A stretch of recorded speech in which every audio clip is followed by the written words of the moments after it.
Hello students, कैसे हैं सब लोग। तो स्टूडेंट्स, लास्ट टाइम हम लोग पढ़ रहे थे डॉट प्रोडक्ट,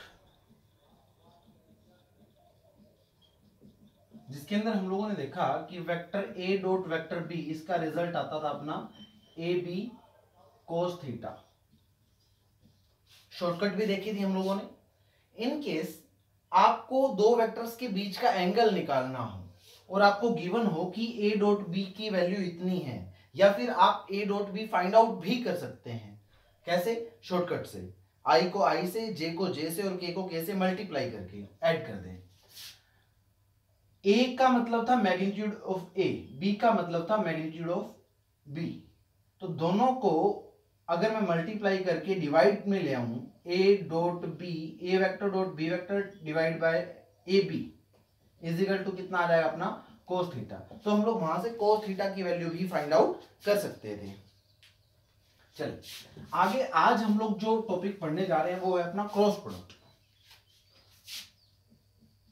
क्रॉस प्रोडक्ट, दो वेक्टर्स के बीच का क्रॉस प्रोडक्ट देखना है हम लोगों को। सपोज वेक्टर ए और दूसरा वेक्टर है अपना vector b, a cross b. इसका रिजल्ट जो आता है वो आता है a b sine theta into n cap. चलिए यहां तक तो समझ आता है सर कि ए क्या है मैग्नीट्यूड ऑफ ए, बी क्या है मैग्नीट्यूड ऑफ वेक्टर बी, और साइन थीटा क्या है angle between the two vectors. उसको साइन से हम लोग वैल्यू फाइंड आउट करेंगे उसकी साइन के साथ। ये एन कैप क्या है? एन कैप डायरेक्शन के लिए यूज होता है। किसके लिए यूज होता है? डायरेक्शन के लिए। यानी ये यूनिट वेक्टर है जिसका मैग्नीट्यूड 1 हो, जो कि सिर्फ डायरेक्शन बताने के ही काम आता है। चलिए हम लोग काम करते हैं स्टार्ट। आई क्रॉस आई किया हम लोगों ने, कोई यानी ए की जगह क्या आया अपना आई कैप, बी की जगह भी क्या आया आई कैप। और यूनिट वेक्टर का मैग्नीट्यूड कितना होता है? 1। तो इसका मैग्नीट्यूड कितना आ जाएगा? 1। दूसरे वाले वेक्टर यानी ये भी आई कैप है, इसका मैग्नीट्यूड भी कितना आ जाएगा? 1 इंटू क्या साइन थीटा। थीटा क्या है? दोनों वेक्टर के बीच का एंगल। अगर दोनों वेक्टर पैरेलल हैं तो उनके बीच का एंगल कितना आ रहा है? क्योंकि देखो आई कैप और आई कैप एक डायरेक्शन के अंदर है, तो एंगल कितना हुआ? 0 डिग्री इंटू क्या एन कैप। साइन 0 की वैल्यू कितनी होती है अपनी? 0। यानी आई कैप क्रॉस आई कैप, इसकी वैल्यू आ जाएगी अपनी 0। देखो 0 आई तो डायरेक्शन का कोई लॉजिक यहां पर नहीं रह जाता। सिमिलरली जे क्रॉस जे की बात करी तो इसका यूनिट, इसका मैग्नीट्यूड कितना आएगा? 1। जे कैप का मैग्नीट्यूड इसका भी 1 इंटू क्या साइन 0 डिग्री इंटू क्या एन कैप। तो ये वैल्यू भी कितनी आ जाएगी? जे क्रॉस जे, ये भी आ जाएगा अपना 0। सिमिलरली के क्रॉस के, इसकी वैल्यू भी कितनी आ जाएगी? 0। यानी अगर दो वेक्टर पैरेलल हो, अगर दो वेक्टर पैरेलल हो तो उनका कौन सा प्रोडक्ट 0 होगा? क्रॉस प्रोडक्ट 0 होगा। चले इसी अकॉर्डिंग हम लोग दो परपेंडिकुलर वेक्टर्स की भी बात कर लेते हैं। जैसे i cross j, i cap cross j cap. I cap यानी वेक्टर ए, जे कैप क्या है? Vector b. E cap vector है आई कैप, इसका मतलब इसका मैग्नीट्यूड कितना हुआ? 1। सिमिलरली जे कैप का भी मैग्नीट्यूड कितना आ जाएगा? 1 इंटू क्या साइन। दोनों के बीच में एंगल कितना आएगा? देखो इधर था अपना आई कैप और इधर क्या था अपना जे कैप, तो एंगल कितना आया दोनों के बीच के अंदर? 90 डिग्री इंटू क्या एन कैप।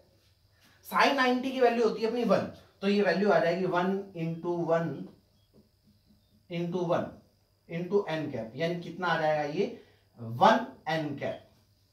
अब ये एन कैप क्या है? एन कैप है डायरेक्शन। ये कैसे निकालते हैं? पहले मैं इसको लॉन्ग कट मेथड से बताऊंगा, फिर शॉर्टकट यूज करेंगे। देखो सबसे पहले हमें क्या काम करना है? राइट हैंड लेना है। राइट हैंड के ऊपर एक मार्क कर लेना है पाम पर, यानी पाम यानी हथेली पर। हथेली पर मैंने एक मार्क कर लिया, देख पा रहे? राइट हैंड को ऐसे एडजस्ट करेंगे कि इसकी फिंगर्स और थंब एक दूसरे के कैसे हो? परपेंडिकुलर हो। और मेरे को पहले वाले वेक्टर की डायरेक्शन के अंदर फिंगर्स रखनी है। कौन से वेक्टर की तरफ? पहले वाले वेक्टर की तरफ। पहला वाला वेक्टर कौन सा है? I cap. यानी आई कैप की डायरेक्शन के अंदर क्या रख दी? फिंगर्स। देखो आई कैप इस डायरेक्शन में है, तो मैं फिंगर ऐसे भी रख सकता हूं, ऐसे भी रख सकता हूं, ऐसे भी रख सकता हूं। बट दूसरी बात क्या, जो दूसरा वेक्टर है वो है जे कैप। ये जो पाम है ना, हथेली के ऊपर जो मार्क है, वो किस तरफ होना चाहिए? दूसरे वाले वेक्टर की तरफ। अगर मैं ऐसे रखता हूं तो बात बनती है। देखो अगर ऐसे रखा तो क्या हथेली दूसरे वाले वेक्टर को देख सकती है? क्या नहीं देख सकती। ऐसे रखा तो हाँ, पाम किसकी डायरेक्शन में है, दूसरे वाले वेक्टर की तरफ। चल के देखो, मूव करके देखो, ठीक है, ऐसे मूव किया, सही चल पड़े। अगर मैं ऐसे मूव करता तो क्या इस जे कैप की तरफ पहुंच पाता, क्या नहीं। तो हमें वापस से बता रहा हूं मैं, फिंगर्स को रखना है पहले वाले वेक्टर की तरफ सच दैट कि जो हथेली है दूसरे वाले वेक्टर की तरफ हो, उसको देखती हो, है ना, और मूव करके देखें, सही मूव कर लिया। तो इसकी डायरेक्शन किधर आई, थंब की डायरेक्शन में। थंब की डायरेक्शन किधर है, आउटवर्ड, यानी ये कौन सा वेक्टर हुआ अपना, के कैप। तो ये एन की जगह क्या लिख दूंगा, के कैप। तो यहां पर लिख लें हम लोग आई क्रॉस जे, इसकी वैल्यू आ जाएगी अपनी के कैप, ठीक है। चलिए नेक्स्ट चलते हैं, जे क्रॉस के करते हैं, जे कैप क्रॉस के कैप। इसका मैग्नीट्यूड 1, के कैप का भी 1 इंटू क्या, साइन 90 डिग्री, सॉरी साइन कितना 90 डिग्री, क्योंकि दोनों वेक्टर एक दूसरे के कैसे हैं, परपेंडिकुलर, इंटू क्या एन कैप। अच्छा साइन 90 की वैल्यू कितनी होती है अपनी, 1 होती है बेटा। साइन 90 की वैल्यू कितनी होगी, 1। तो ये जे क्रॉस के, इसकी वैल्यू आ जाएगी 1 इंटू एन कैप। अब ये जो जरूरी चीज है ना, ये जरूरी चीज है बेटा एन कैप की, एन कैप की डायरेक्शन कौन सी है, डायरेक्शन कौन सी है ना। चल मैं इसको फिर से आपको समझाने की कोशिश कर रहा हूं। ये था अपना आई कैप और ये था अपना जे कैप, और ये कौन सा है अपना के कैप। फिर से देखें, आई जे और के, एक्स एक्सेस, वाई एक्सेस और जेड एक्सेस। हमें जो फिंगर्स हैं राइट हैंड की, वो किस डायरेक्शन में रखनी है, जे की डायरेक्शन में, यानी इस डायरेक्शन में ऊपर, सच दैट कि पाम किसको देखती हो, हथेली किसको देखती हो, दूसरे वाले वेक्टर को, जो कि कौन सा है, के कैप। क्या हथेली के कैप को देख रही है क्या, आई कैप का यहां पे कोई काम नहीं है, मैं इसको रख देता हूं। क्या हथेली दूसरे वाले वेक्टर को देख पा रही है, नहीं, थोड़ा मूव करो, देख पा रही है क्या, नहीं देख पा रही। अब अगर मैं ऐसे करता हूं, ऐसे रखता हूं, तो बात बनती है, देखो ऐसे, तो ये मूव करवा के देखो, सही चल रहे हैं, हाँ जी, यानी इसकी डायरेक्शन किधर आई, आई की तरफ। तो ये कितना आ जाएगा अपना आई कैप, यानी j cross k is equal to i cap. Clear. इसको right hand thumb rule use करते हैं हम लोग, क्या बोलते हैं, राइट हैंड थंब रूल, या फिर स्क्रू रूल भी बोला जाता है ये डायरेक्शन निकालने के लिए। नेक्स्ट,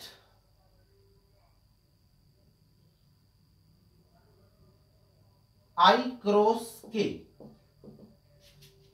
इसका मैग्नीट्यूड 1, के का भी 1 इंटू क्या, sine 90 degree into n cap. अब ये जरूरी क्या था, एन कैप निकालना, यानी आई क्रॉस के की वैल्यू कितनी आएगी, वो आपको निकालनी पड़ेगी राइट हैंड थंब रूल से।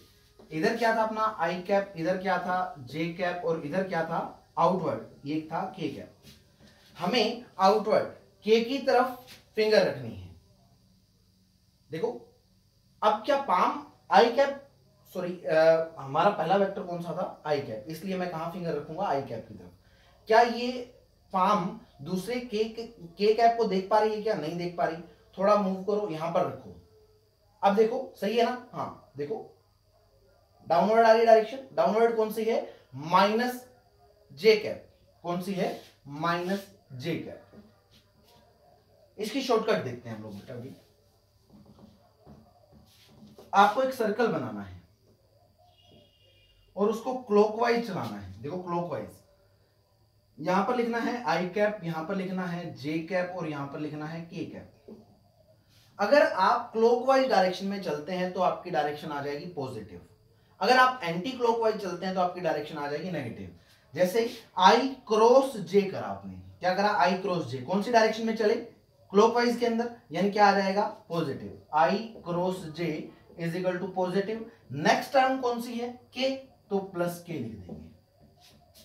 वैसे ही जे क्रॉस के गए तो कौन सी डायरेक्शन में चले, क्लॉकवाइज, जे क्रॉस के, तो कौन कैसा रहेगा, पॉजिटिव, क्योंकि क्लॉकवाइज चले ना। नेक्स्ट टर्म कौन सी है, आई कैप, तो यहां पर डायरेक्ट आई कैप लिख देंगे। चलिए सिमिलरली के क्रॉस आई करा, के से आई की तरफ गए, ये भी क्लॉकवाइज चले। अगली टर्म कौन सी है, जे, तो क्या आ जाएगा, प्लस का जे कैप। आप इसको मैच कर सकते हैं, चीजें सेम आएगी। सर यहां पर तो आई क्रॉस के आया minus j, but K cross I आता है प्लस का J, यानी A cross B is not equal to B cross A। हाँ, अगर मेरे को इक्वल करना तो यहां पर माइनस का साइन आ जाएगा। देखो I क्रॉस K करा तो माइनस का J आया। अगर J K को पहले लिख लूं मैं, K क्रॉस I कर दूं तो ये कैसा आ जाएगा अपना प्लस का। ठीक है, चलिए। किसी ने बोला कि सर आप मेरे को ये जो लॉन्ग कट मेथड था इसको शॉर्टकट में कन्वर्ट करके दिखाओ।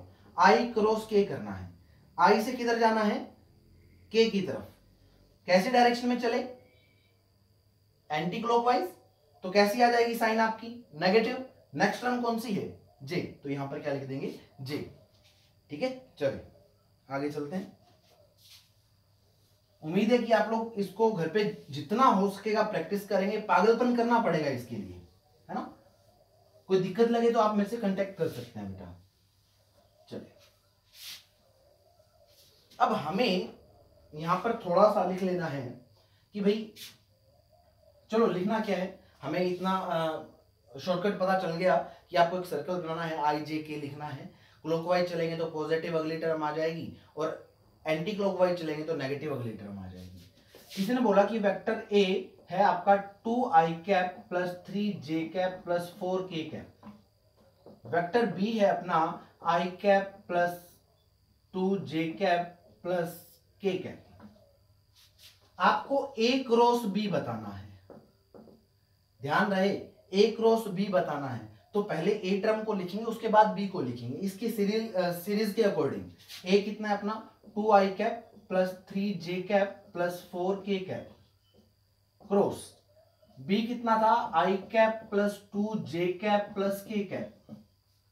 अब इसको मल्टीप्लाई करना स्टार्ट करते हैं। इसको इससे मल्टीप्लाई करूंगा तो कितना 2 इंटू 1 यानी 2। पहला वेक्टर कौन सा है i कैप, इधर भी कौन सा है i कैप, तो i क्रॉस i कर देंगे हम लोग। ठीक है, चलिए। अब इसके बाद टर्न आती है इसकी, तो 2 इंटू 2 कितना हो जाएगा अपना 4। पहली टर्म कौन सी है i कैप, दूसरी टर्म कौन सी है j कैप, तो i cap cross j cap कर देना है प्लस। अब इसको मल्टीप्लाई करना है अपने को k वाली से, यानी 2 इंटू यहां पर कितना था 1, तो 2 इंटू 1 कितना आ जाएगा 2 आ जाएगा। पहला वेक्टर कौन सा है i कैप, तो i cap cross k cap. Clear, चलिए आगे चलते हैं। उसके बाद इसका काम खत्म हुआ, अब इसकी टर्न स्टार्ट। इसको पहले इस वाले वेक्टर से मल्टीप्लाई करेंगे, तो प्लस करके क्या करते हैं हम लोग 3 इंटू 1 कितना आ जाएगा 3। पहला वेक्टर कौन सा है j, दूसरा कौन सा है i, तो j cap cross i cap plus 2 into 2 कितना हो जाएगा 4, सॉरी 2 इंटू 2 नहीं 3 into 2 6, j cross j plus इसको इससे मल्टीप्लाई करो 3 इंटू 1 यानी 3। आगे क्या था बेटा j क्रॉस k। क्लियर, चलिए अब किसका काम खत्म, 3 वाले का भी, 3 j कैप। क्लियर, अब 4k कैप की टर्न आती है, इसको मल्टीप्लाई करेंगे सिमिलरली 4 इंटू 1 यानी कितना 4। पहला वेक्टर कौन सा है k cap, k cap cross i cap plus. अब 4 को मल्टीप्लाई करो 2 से, 4 2 जा कितना 8, k cap cross j cap plus 4 into 1 4 k cap cross k cap. अभी हम लोगों ने देखा था कि दो वेक्टर्स जो कि पैरेलल हो तो उनका क्रॉस प्रोडक्ट कितना होता है 0। तो ये वाला पैरेलल है 0,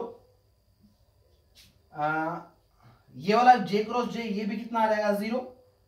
सिमिलरली k क्रॉस k भी कितना आ जाएगा अपना 0 आ जाएगा। क्लियर, अब क्या बचा i क्रॉस j,